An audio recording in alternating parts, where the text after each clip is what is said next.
What's going on YouTube? Ryan here with RPK Customs. Now today is a very special day for me, and this is not a video I was really planning on making, but I am extremely excited about this. I just found this beautiful vintage Graflex at a local auction. Now it's not an immaculate shape or anything, but I will be restoring this piece, and I'll be sure to make another video after I do all that. But for now, I'm just going to be going over the hilt and just showing it off. Now, I've already given this a once over off camera just to see what kind of condition it's in. Like I said, it's not perfect. It has some of this bluish green oxidization under the clamp and in the a little bit on the bottom of the tube here, which will have to be removed. But overall, there's no major dents or deep scratching or anything like that. The only major damage that I found right off the bat is there's a chip right here in the black plastic bulb socket. And there's also a little chip right there and there where my fingernail's at. But other than that, not too bad for being about 85 years old. And like I said before, this is a very special day for me. Now, I've waited over 25 years to find one of these things locally. And given that they are becoming pretty rare, I honestly thought I'd never find one. I didn't have the internet until I was probably about 8 or 9 years old. So we got it around 1997, 98. And it was shortly after getting the internet that I learned about the Graflex and how it was used for the base of Luke's lightsaber in the first two movies. And from then on, I was addicted to going to flea markets, antique stores, thrift shops. Anywhere I thought might have one of these things, I went.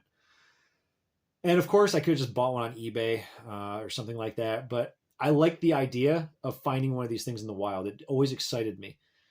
You know, kind of like finding Excalibur or something. It always gives me a thrill, just kind of hoping I'm going to stumble across one. Now, I did find this online, but it was still local. So at least it met that requirement. I actually won this auction on Friday, but I couldn't go pick it up until today, which is Monday, so because they're closed on the weekend. So I couldn't even see this thing up close until about an hour ago. I wanted to film this or film me going down there to pick this up, but they didn't allow filming in the building, which is understandable because they have a lot of antiques, vintage items, probably worth a lot of money, so that's understandable. Now, usually I scan local auctions, Facebook Marketplace, garage sales, things like that, just on occasion, but I've never found one locally. And again, the local part was important to me. One reason I wanted to find this locally is because most people don't even know what these things are. So they won't ship them out with the same care that we all do, right? So when I went to go pick this up, it was just kind of half-assed thrown in the case. Wasn't even in its proper slot in the case. It was just kind of rolling around the bottom. And if that had been shipped out like that, it definitely would have picked up some more damage. You know, I don't care what shipping company you use, USPS, UPS, FedEx, they all throw the packages around. They don't care. So, I don't want to risk shipping with something this old. So that being said, it was a little bit of a gamble that ended up paying off for me. The pictures that they provided on the site were not all that great. There was only two different pictures, and they were both of the same side, which was kind of face up like this. So all I could see was just the bottom of the flash tube. I had no idea what kind of condition this was in, or even if it was a real vintage. But there were a few key things that stood out that were the proof that I needed to actually take the plunge. So it was pictured with the reflector dish installed. And it was, like I said, it was resting upside down like this on the bunny ears. So I could not see the top side at all.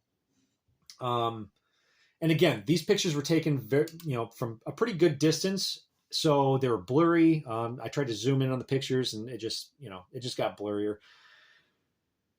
But from those pictures, I could make out that this X right here lined up, the end of this X lined up with the holes in the clamp, the square holes in the clamp,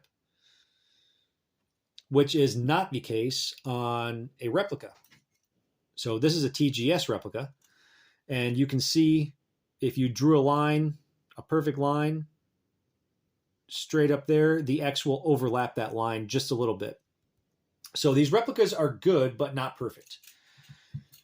But that still wasn't really enough for me to bid on this. I know, this was a first gen TGS, and I know these replicas are just getting better.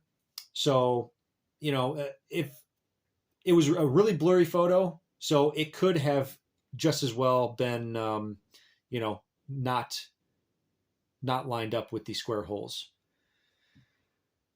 So I could also tell from the photos that the brass pins here were aged, but that doesn't mean anything because I have chemically aged the brass pins on this TGS here. Another thing I could tell from the photo was that just overall, the finish looked a little inconsistent. I wouldn't really call it patina or anything like that. It looked a little bit different. Discoloration, it wasn't discoloration either. Just a little bit different. But that could have been the guy taking the pictures ate a McDonald's hamburger and he slimed it up with his greasy fingers before he took the photos. That didn't really mean anything to me either. The one thing that kind of stuck out to me that this might be a real vintage is that in one of the photos, I could just barely see the pommel. I think there's maybe about that much of the pommel showing in the picture, but it was enough for me to see that this lip right here on the bottom, what looked a little bit flat, like it was flattened this way, which is kind of a distinguishing mark on these vintage. It's not flat. It just has like a little bit of a bevel right here, right there, which makes it kind of appear flat in photos. So that was a good indication.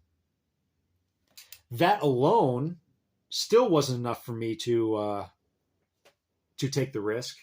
But that combined with everything else that I just mentioned gave me the confidence that this was probably an 80 to 90% chance that this was a real vintage. And now that I have it in hand, I can confirm, in fact, that yes, it is indeed a real vintage. I can see everything that I mentioned previously, but for anybody that's out there that's trying to spot a real vintage, there are some key things to look out for other than what I've already mentioned. One key difference is that you can clearly see the bunny ears here. I'm going to see if I can get good lighting. Try it the other way. Yes, there we go. You can see that the bunny ears are riveted on. This is not a threaded screw of any kind. You can see it's got a round head on it. And the back of the rivet is punched through kind of the frame of the where the bunny ears mount. And I know that looks like a slot down in there for a screw, but it is not. It is just where probably they nipped off the rivet.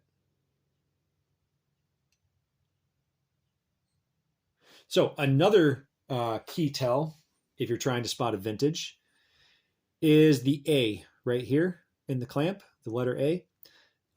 This horizontal line in the A is down a little bit lower, and the legs of the A are spread out just a little bit more. Now compare that to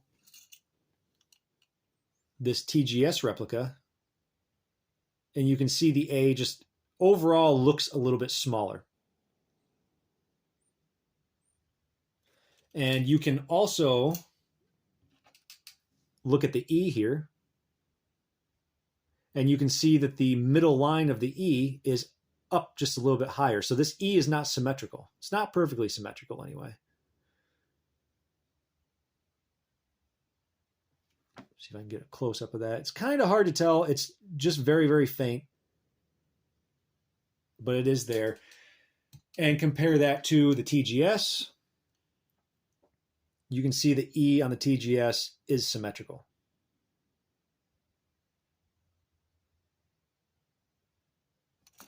So those are a few tells that I use if I'm looking at a vintage Graflex. One other big tell for me is the weight. So these are quite a bit heavier than almost every other replica that's been made.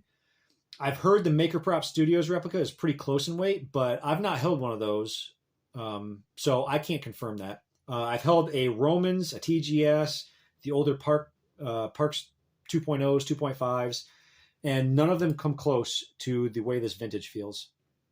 There's other ways you can tell it's a vintage, but these are some of the main tells that I personally look for. And I can say that if you've ever walked into an antique store and you've caught a whiff of that old musty smell, yeah, this has that. So now I'm a big believer in not converting these old vintage pieces. There aren't too many of these old camera flashes out there. So I want to keep this in original condition. Even gluing the grips on could discolor the plating on these things over time. So there's no guarantee that just by gluing or double-sided taping these, that you are preserving it. It may take a few years to discolor, and it will probably depend on what kind of glue you're using too, but I just don't want to risk it. I'm going to keep this stock. I might find another camera, or I might find a camera to go along with it for display, but I'm planning on keeping it stock. But overall, I'm extremely happy. I'm extremely excited with my find today.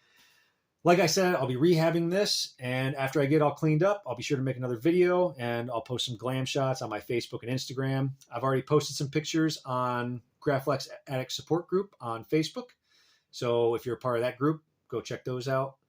I've got some V2 commissions lined up, so it might take me a little bit before I can really deep dive into this, but I'm very excited to start. So thank you all for watching, and may the force be with you.